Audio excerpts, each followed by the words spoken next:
Muy buenos días a todos y bienvenidos a mi canal de clases de matemática. El tema que les presento hoy se trata de una técnica muy útil para trabajar con ecuaciones cuadráticas. Esto se llama completar cuadrados. Yo ya la nombré esta técnica en un video sobre funciones cuadráticas y las distintas formas en las que las puedo expresar.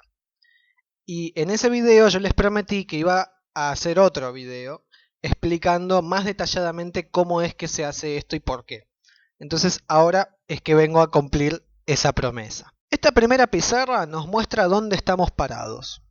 Tenemos escrita una ecuación cuadrática en su forma más general, siendo a, b y c cualquier número real. Pero además, a tiene que ser distinto de 0, porque si fuese 0 la ecuación no sería cuadrática. Los números a, b y c se llaman coeficientes, y después cada término de esa ecuación tiene también su nombre. Al término que tiene la x elevada al cuadrado se lo llama término cuadrático.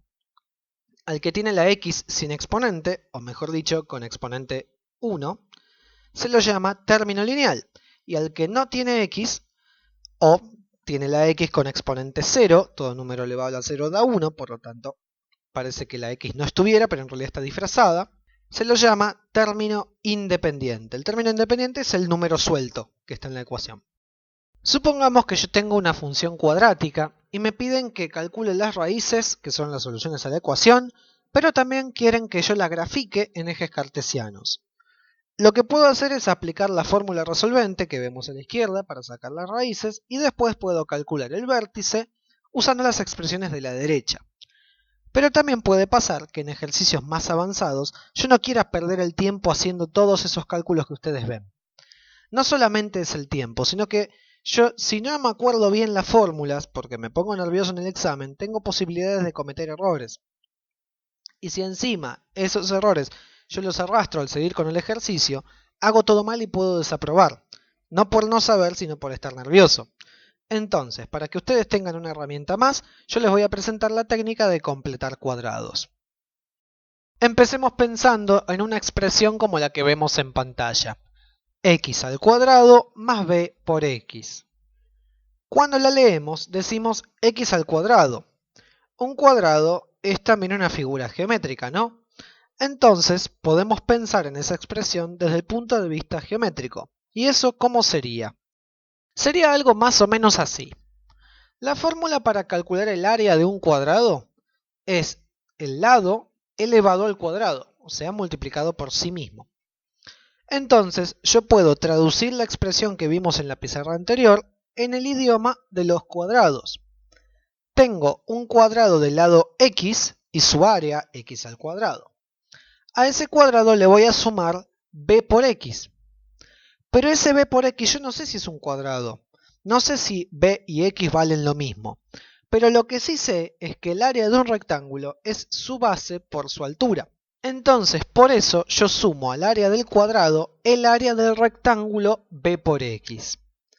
Pero el área que resulta de la suma no es el área de un cuadrado, sino de otro rectángulo, como se puede ver en el dibujo. Y si yo quisiera que la suma sí o sí me dé un cuadrado, podemos pensar entonces qué área es la que falta en ese rectángulo para convertirlo en un cuadrado, sumarla y así completarlo al cuadrado. Por eso es que esta técnica se llama así, completar el cuadrado. Para eso voy a volver un paso más atrás y voy a sumar las áreas, pero lo voy a hacer de otra forma. En vez de sumar el rectángulo bx entero, lo voy a dividir por la mitad y voy a poner esas dos mitades como muestra el nuevo dibujo. Esta nueva forma de sumar me permite ver mejor el pedacito de área que me falta para lograr el cuadrado. Si calculamos ahora esa área que nos falta, vemos que es b sobre 2 elevada al cuadrado, el cuadrado de la mitad de la base del rectángulo. ¿Por qué? Porque los dos cuadraditos, los dos lados del cuadradito chiquito, miden la mitad de la base del rectángulo. Y con eso formamos el cuadrado que queríamos. ¿Cuánto miden los lados de ese cuadrado? Miden x más b sobre 2. Y su área es eso mismo elevado al cuadrado. X más b sobre 2, todo eso al cuadrado. Si eso que hicimos geométricamente lo vamos a trasladar a la expresión que queríamos estudiar como ecuación, va a quedar como está escrita debajo de todo. Pero, un momento, tenemos que aclarar una cosa. No podemos sumar cosas a una ecuación así como así a lo loco sin prestar atención. Si nosotros inventamos algo en una ecuación, sumamos algo o restamos algo o hacemos algo así, tenemos que también desinventarlo. ¿Por qué? Porque si solamente inventamos, estamos cambiando el ejercicio. Las ecuaciones son como una balanza, están en equilibrio. Tenemos que cuidar que ese equilibrio no se pierda. Si agregamos un peso de un lado, la balanza se inclina. Entonces, como siempre tiene que estar en equilibrio, si nosotros sumamos b sobre 2 al cuadrado de un lado de la igualdad, también lo vamos a tener que sumar del otro lado de la igualdad. Así no cambiamos nada. A ver, esto de sumar y restar que estoy diciendo ya sé, parece chino, sí. Pero lo voy a mostrar con un ejemplo concreto, así se ve bien de qué estoy hablando. Tenemos nuestro ejemplo, x al cuadrado más 6x más 7 igual a 0. En este caso, el número que ocupa la posición B es el 6. Entonces calculamos el cuadrado de la mitad de 6, que nos da 9, que es lo que está marcado en verde. En vez de sumar a ambos miembros de la igualdad, yo lo que elegí fue sumar y restar en el mismo lado, que es exactamente lo mismo. Entonces, el próximo paso que hice, asociamos el positivo, el 9 positivo, con las x en un paréntesis. Y al negativo lo dejo afuera con el término independiente original. Hago la cuenta entre ellos dos y llego al menos 2 que está fuera del paréntesis. ¿Por qué? Porque menos 9 más 7 me da menos 2. Entonces, dentro del paréntesis me queda x cuadrado más 6x más 9. Eso es el área del cuadrado que yo quería formar. Como vimos en el dibujo, sus lados miden x más la mitad de b. Entonces, a x cuadrado más 6x más 9 lo voy a reemplazar por un paréntesis elevado al cuadrado que adentro tiene x más 3. ¿Por qué 3? Porque 3 es la mitad del 6. Es la mitad de b. Entonces nos queda la expresión el cuadrado de x más 3 menos 2 igual a 0. ¿Qué es lo que nos dice el último paso? Nos dice que esa nueva expresión que encontramos es equivalente a la que teníamos cuando empezamos. ¿Por qué? Porque las dos expresiones están igualadas a 0. Y si dos cosas son iguales a una tercera, entonces ellas mismas entre sí también son iguales. Entonces, en resumen y a modo de receta, para completar un cuadrado se busca el número que ocupa la posición B, se lo divide por 2 y se lo eleva al cuadrado.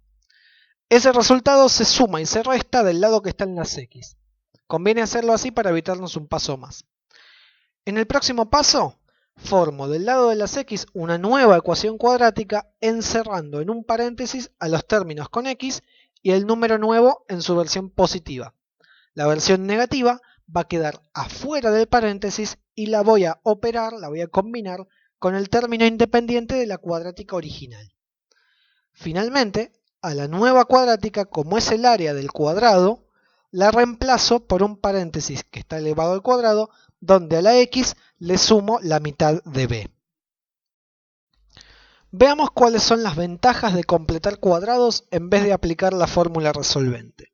Si bien las dos expresiones a las que llegamos son equivalentes, la segunda es mucho más fácil de resolver que la primera, porque la primera tendríamos que aplicar sí o sí la resolvente. En cambio, en la segunda podemos hacer un despeje casi directo. No solamente eso, sino que además la primera no nos dice nada más que eso. Para calcular el vértice de la parábola yo tendría que hacer un par de cuentas más. En cambio, la segunda expresión ya me dice dónde está el vértice de la parábola que esa ecuación representa. La pizarra me va a mostrar dónde puedo buscar ese vértice. El número que está dentro del paréntesis cambia de signo y el que está fuera lo mantiene. En este caso, el vértice de la parábola que esa ecuación representa es el punto menos 3, menos 2. La resolvente me permite llegar a las soluciones de la ecuación, después conseguir el vértice. Pero ese cálculo me lleva más tiempo y además puede ser muy difícil recordar la fórmula de manera correcta. Completar el cuadrado me permite encontrar el vértice primero, antes que las soluciones. Pero además, las soluciones son mucho más fáciles de alcanzar después de haber completado el cuadrado. ¿Por qué? Porque si comparamos las dos expresiones, vemos que la primera tiene la x, pero está en dos lugares distintos y encima con exponentes diferentes. En cambio, en la segunda hay solamente una x. Además, me puede pasar que en algunos ejercicios las ecuaciones cuadráticas sean solamente herramientas para seguir avanzando y no el ejercicio en sí. Quiero decir, que los resultados, las soluciones, el punto del vértice y demás, me sirven para seguir trabajando con otras cosas. Entonces, esta técnica de completar cuadrados es una herramienta que nos permite ahorrarnos tiempo y a veces incluso alcanzar soluciones más rápido. No reemplaza la fórmula resolvente, es una herramienta más que se las doy porque nunca se sabe cuándo la pueden necesitar y además la pueden querer usar. Para que comparen ustedes mismos, los dos procedimientos están resueltos en la pizarra usando los dos caminos. En este punto del video yo les recomiendo pausar, comparar y cuando ustedes estén listos le dan de vuelta al play, yo cambio de pizarra y sigo explicando. Junto con este video, también en muy poquitos días voy a subir otro que habla de cómo se deduce la fórmula resolvente, cómo se llega a la resolvente a partir de la cuadrática general. Y en esa deducción hay un paso donde se usa esto de completar el cuadrado y les recomiendo mucho que lo vean. También, en otro orden de cosas, para que este video no se haga demasiado largo, a propósito hay un caso que yo no incluí. ¿Qué pasa si el coeficiente del término cuadrático, o sea la a, que tiene que ser distinta de 0, fuese distinta de 1? Porque yo en todos mis ejemplos y en toda mi explicación dije, bueno, las ecuaciones arrancan con x al cuadrado. Pero ¿qué pasa si no es x al cuadrado? Si es 5x al cuadrado o 3x al cuadrado. Un buen ejercicio que les propongo es que lo piensen ustedes. No es tan difícil, seguro que lo van a sacar enseguida. Yo prometo hacer una serie de videos menos teóricos y más prácticos donde me ponga a resolver ejercicios y pienso incluir ejemplos que tengan esa forma que acá no llegué a explicar. Muchísimas gracias por ver este video. Si te gustó, por favor compartilo en tus redes sociales o con tus amigos de tu grupo de estudio. Me ayudaría muchísimo que te suscribas a mi canal, así podemos ser cada vez más. Podés mandarme sugerencias de próximos videos a mi página de Facebook, el link va a estar en la descripción de este video. Que termines muy bien el día y nos vemos en un próximo video con más clases de matemática.